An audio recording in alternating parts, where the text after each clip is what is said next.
Fala, meus lindos! Que bom que você chegou comigo aqui. Essa é a nossa quinta mensagem da série Alvorecer.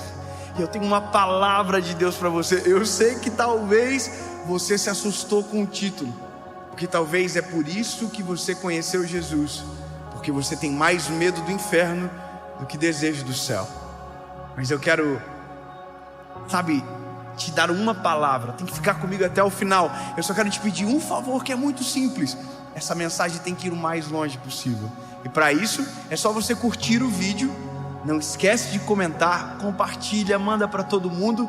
E se você não é inscrito no nosso canal, se inscreve. Toda segunda-feira, faça chuva, faça sol, com Covid, sem Covid, tem uma mensagem de Deus para o seu coração. Ok? Então se inscreve e ativa o sininho. E agora, vamos para a mensagem? Apocalipse, capítulo de número 21, versículo de número 8, diz a palavra: mas quanto aos incrédulos, aos abomináveis, aos homicidas, aos fornicários, aos feiticeiros, aos idólatras e a todos os mentirosos, a sua parte será no lago que arde com fogo e enxofre, o inferno, que é a segunda morte.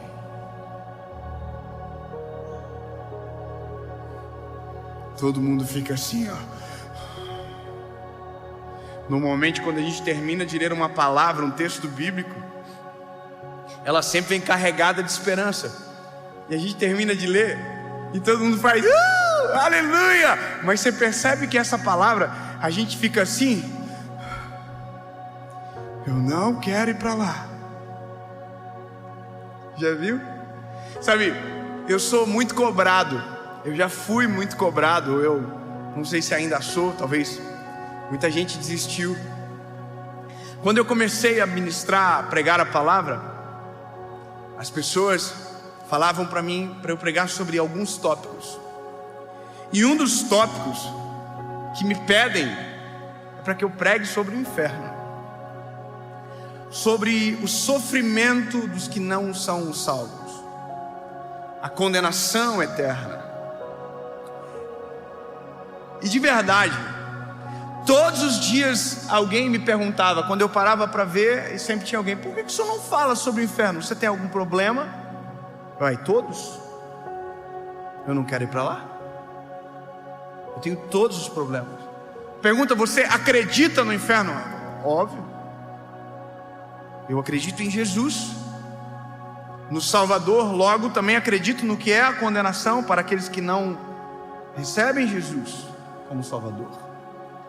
É inerente ter que acreditar. A questão é que essa não é a pauta do Evangelho. A pauta do Evangelho não é o inferno. O nome Evangelho, Gospel, Evangelho significa a boa nova. Sabe o que é a boa nova? Vocês estavam condenados, mas a boa nova existe um caminho de salvação, e Jesus é o caminho. Já dá para ficar mais animado agora? Você entende? A boa nova Jesus é o caminho, a verdade e a vida. Ninguém vai ao Pai se não for por Ele. Então, se eu estou em Jesus, eu sou uma nova criatura, e esse não é o meu lugar. Eu não vou para aquele lugar.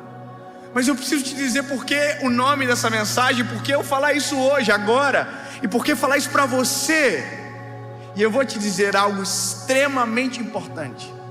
A maneira com que nós conhecemos Jesus determina como nós nos relacionaremos com Ele na nossa caminhada de fé.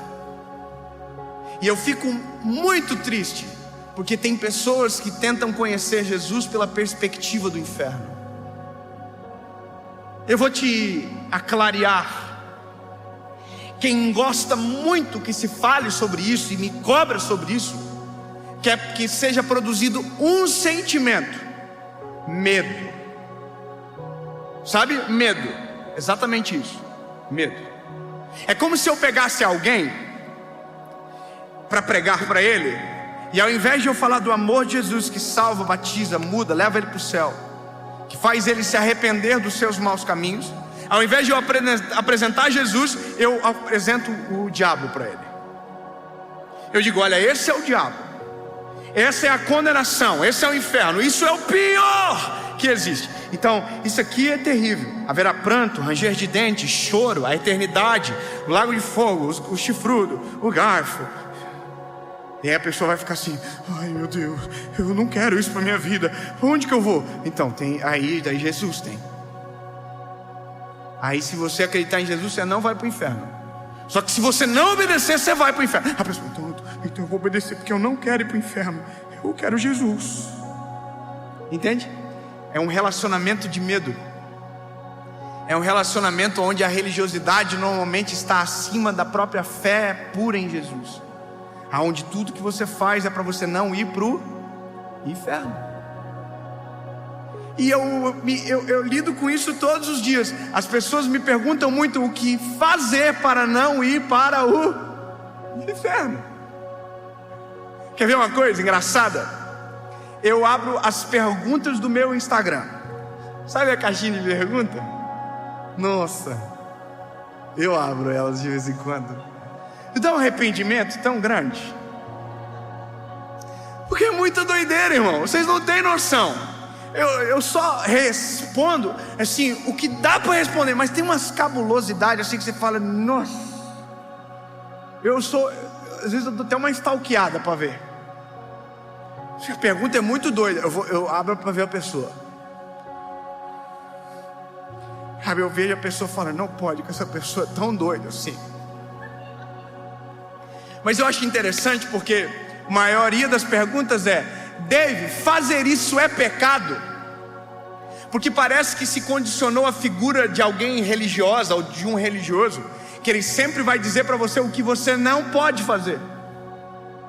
Então o que mais me perguntam é: Dave, pode isso? Eu quero saber. Pastor, pode fazer tatuagem? Eu já respondi 1 milhão de vezes: pastor, eu queria saber se eu posso fazer sexo com minha namorada. Pastor, eu queria saber. E tem gente aqui agora ouvindo dizendo: e aí, pode? Sabe, pastor, eu queria muito saber até onde, eu recebi isso, até onde eu posso passar a mão na minha namorada que não é pecado. Assim, o que eu vou responder? Eu fico pensando: passa no bolso, sabe, no teu, vai entender? Eu não sei o que eu falo mais, é muita maluquice. Sabe, é muita doideira. Pastor, pode beber vinho porque Jesus bebia vinho. Você tem noção? Eu estou falando para vocês o easy. Eu não estou falando do hard. O hard vai para um outro nível de medo. Você fala: gente, não tem que ir para o médico. Mas sabe, você quer saber da tatuagem, né? Pastor, eu queria muito saber. Lindo, você acha que o que Jesus mais se importa? Com o que você estampa no braço ou com o que você esconde no teu coração? De verdade, o que você acha que para o Senhor é mais importante? O que você só não pode esquecer é o que está aqui dentro expõe para fora. Entende? Não se trata de se é pecado ou não. Você pode fazer o que você quiser, meu lindo. Eu tenho amigos que têm tatuagem. E você acha que o Senhor vai condenar ele ao inferno por conta de uma, tipo assim, coisas que não tem loucura, não tem base? Aí você fala: se eu falar assim, pode fazer tatuagem, as pessoas mandam: eu quero uma base bíblica. Aí você fala assim: não pode. Aí os que querem falam: eu quero uma base bíblica. Porque na verdade a busca do ser humano é um limite, sempre um limite. E aqui é o cerne de tudo. Eu tenho a impressão que as pessoas estão sempre buscando um limite, que é até onde elas podem ir, que elas não vão para o inferno. É como se tivesse um quadrado. Sabe aquele louvor, cada um no... Eu acho que é da Cassiane, não lembro bem. Sabe aquele louvor, cada um no seu quadrado? Pois é como se a vida com Deus fosse um quadrado e a gente estivesse sempre no limite dessa vida com Deus. A gente sempre está perguntando, até onde eu posso ir que eu ainda não estou na mão de um chifrudo? Até onde eu posso ir? Sendo que a pergunta correta seria, aonde eu devo ir para ficar exatamente no centro da vontade de Deus? É como se nós invertêssemos a busca, ao invés de buscar o limite, buscar o centro. O centro da vontade de Deus. Esse é o nosso lugar. Amém? Esse é o lugar de quem acredita, serve, ama Jesus. Não é até onde eu posso ir que eu não perca, sabe? Não. É aonde eu devo estar. E a pregação do Evangelho, de verdade, ela sempre vai te atrair para o centro da vontade do Senhor. Só que essa compreensão, ela é difícil, porque a gente é filtrado por muitas experiências. A gente é filtrado por muitas, experiências às vezes religiosas. E às vezes nós fomos apresentados a Jesus de maneira errada. E eu vou te dizer, talvez uma boa parte da minha vida eu fui apresentado a Jesus de maneira errada. E por isso a minha preocupação de ministrar isso aqui hoje. Eu ouvia, Deus vai te castigar, direto. Sabe, quando o pai e a mãe perdem o controle, ele fala, Deus vai te castigar, hein? E aí a gente fica assim, meu Deus. Dá a impressão que Deus está o tempo inteiro esperando eu cair para pá. Tinha umas mães que diziam, olha, Deus vai te castigar com a mão de ferro.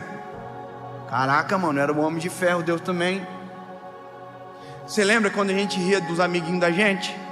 E a mãe da gente falava, você um dia vai ter filho? Dava a impressão que assim, não ri dele, que Deus vai te dar um filho feio igual.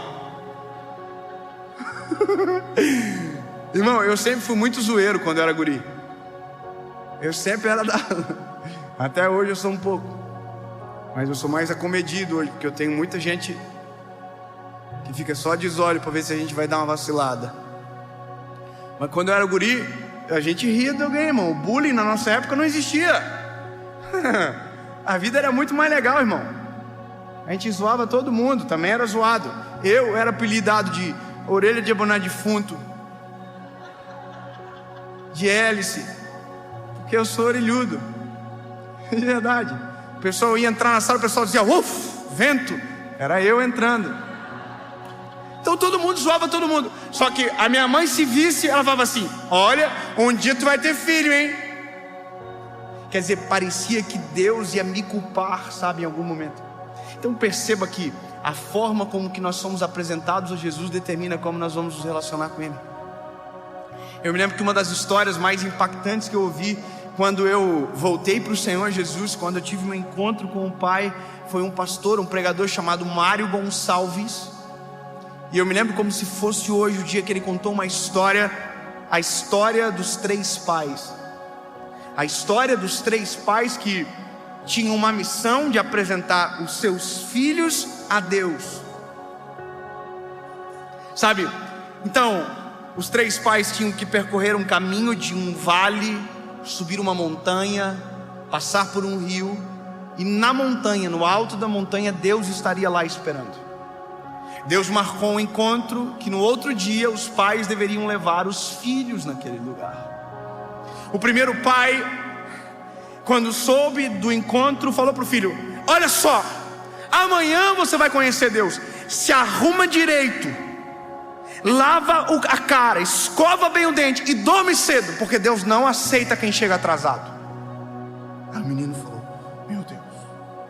E não faz cara feia, que Deus está vendo tudo. Aí o menino foi dormir, e o pai disse para o menino, dorme cedo e acorda cedo e se levanta rápido, porque nós não podemos atrasar nem um segundo. E aí o menino acordou cedo, como combinado, escovou o dente, lavou bem a cara.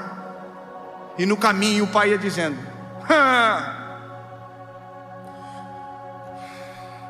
cuidado com o que você vai falar, hein?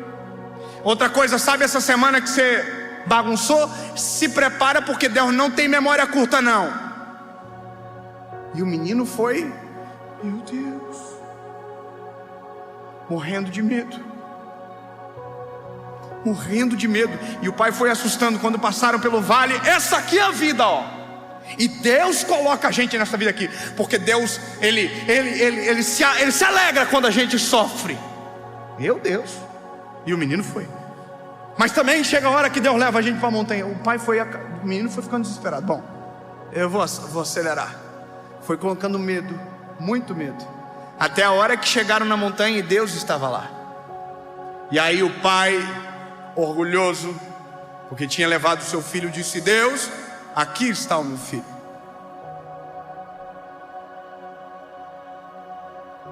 E ele não encontrou o filho, porque o filho não conseguiu percorrer todo o caminho. O medo fez ele se esconder no meio do caminho. Teve tanto medo que em um determinado momento o filho decidiu que não queria mais e não conheceu a Deus. O segundo pai falou para o filho: filho, seguinte, para conhecer a Deus você vai ter que estar com essa roupa, com esse cabelo, você vai ter que fazer isso, você vai ter que acordar de madrugada, você vai ter que fazer. Começou a colocar uma listagem de regras, de todas as regras que ele deveria cumprir.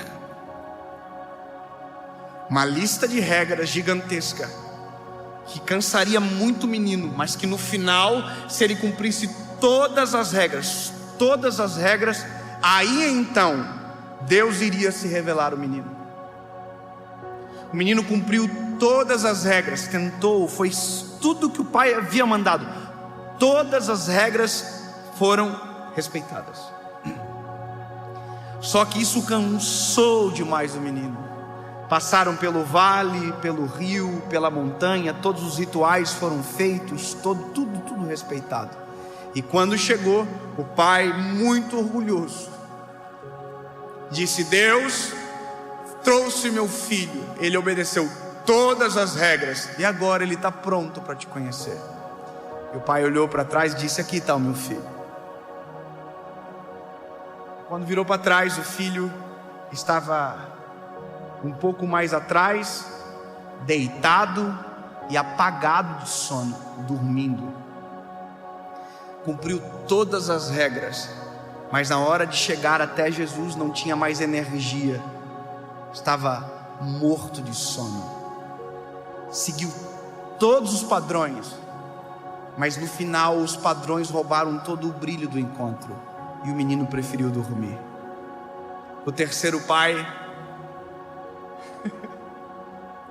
quando soube da notícia, disse para o filho: filho, se prepara, porque nós recebemos um presente. Você terá a honra de conhecer o nosso Salvador. Mudou a vida do papai. O papai é outro homem depois que o pai o conheceu. Se prepare, porque ele é maravilhoso. Há amor nas palavras, há brilho no olhar. Você vai ficar tão encantado que vai querer ficar o resto da vida com ele, e talvez não vai querer nem voltar para casa com o papai. Sabe, ele disse: filho, se o papai fosse você, eu dormiria bem cedo para acordar com muita disposição. O caminho é um pouco longo, o caminho é estreito, mas a recompensa é extraordinária. Vai valer a pena, meu filho. Dorme cedo, acorda cedo. E quando você acordar, o papai vai estar na porta, porque o papai está tão ansioso quanto você para rever ele. O menino acordou cedo, antes que o pai, foi na cama do pai e disse: papai, vamos, é o meu dia de conhecer ele. E o pai levantou rápido e disse: então vamos, filho. E foram pelo vale, e o pai recitou o salmo: vale da sombra da morte, eu não temerei mal algum, porque o Senhor está comigo. Quando passou o rio, ele diz: leva-me a águas tranquilas. Oh, aleluia. E quando chegou à montanha, o pai recitou um salmo: eleva os meus olhos para os montes, de onde me virá o socorro? O meu socorro vem do Senhor. Aleluia. Sabe, o filho estava ansioso pelo encontro. E quando o pai chegou até Deus no alto da montanha, Ele disse: Deus, aqui está o meu filho.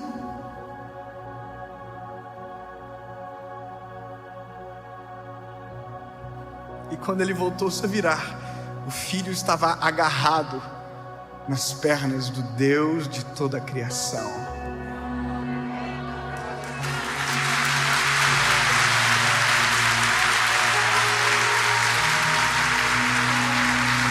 A forma como somos apresentados a Jesus determina a intensidade do nosso relacionamento com Ele. Uns amam a presença, outros temem o medo. Entende? Então, lindo. Sabe, servir a Jesus não se trata de ter medo do inferno, se trata de ter desejo do céu. Quando eu tive meu encontro com Jesus, aconteceu algo muito engraçado na minha igreja. Eu virei professor da escola dominical. E teve um dia que a gente falou sobre o céu na escola bíblica dominical. E existem profecias sobre o céu. O próprio Senhor Jesus diz: eu vou vos preparar um lugar.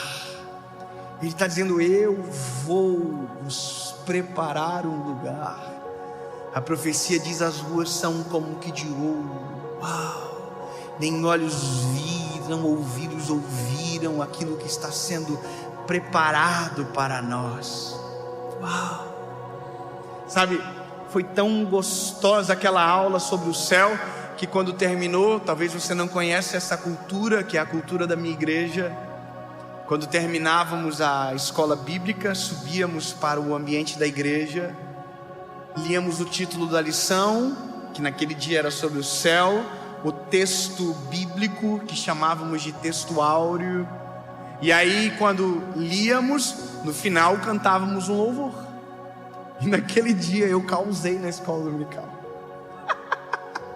E o meu pastor ficou desesperado comigo, porque o louvor que a gente cantou, sabe qual foi? Mais perto quero estar, meu Deus, de ti, ainda que seja dor. Sabe, essa música é cantada nos velórios da igreja. Só se canta no velório na igreja, mas nenhum outro momento. Mas naquele dia todos os jovens cantavam: mais perto eu quero estar, meu Deus, de ti. Só que toda a igreja ficou assim, ó. Meu pastor me chamou no final: o que aconteceu? Vocês estão doidos? Pastor, a gente pregou sobre o céu e saímos da escola dominical com uma vontade de ir para o céu gigante. Mas entende a diferença? É o desejo de salvação, é o desejo de comunhão com Ele, e isso muda tudo. Não é o medo, é o amor. Vou te falar, eu sou casado com a minha esposa há 10 anos. E você acha que eu não sou tentado em algum momento da minha vida em trair a minha esposa? Você acha que em algum momento isso não pode acontecer? Óbvio que pode acontecer. A pergunta é: por que eu não traio ela? Já parou para pensar? Ela é uma loirinha linda de 1,69 m. Eu sou mais forte que ela. Você acha que eu tenho medo de que ela vai me bater? Medo que ela vai...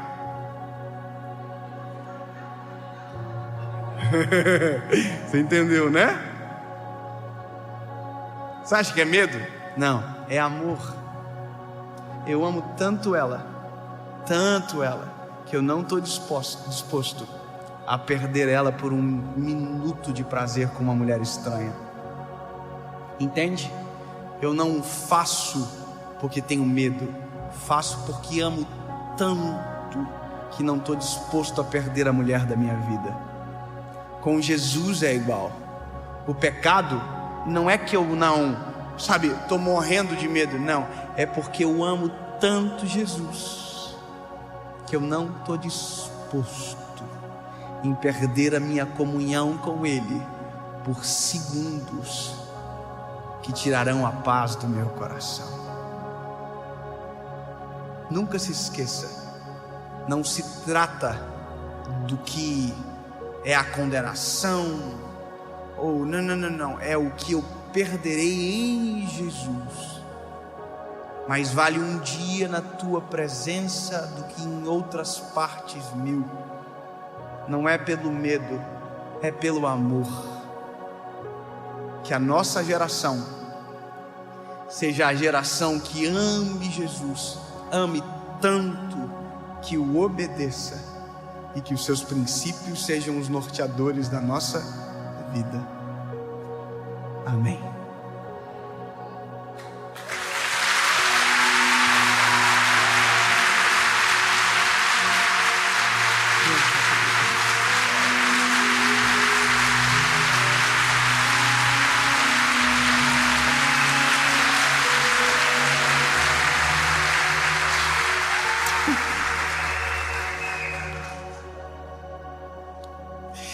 Jesus, como é bom te conhecer da maneira que o Senhor é, Pai.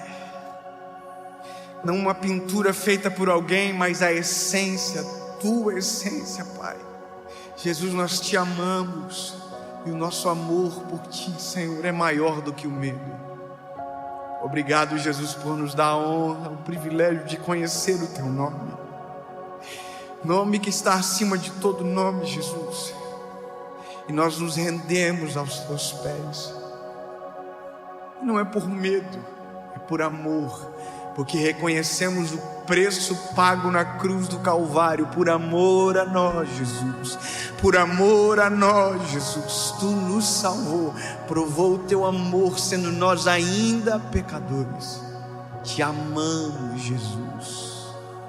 E a única coisa que nos interessa é a tua palavra, o teu coração e a tua vontade sobre nós. Em nome de Jesus. Amém.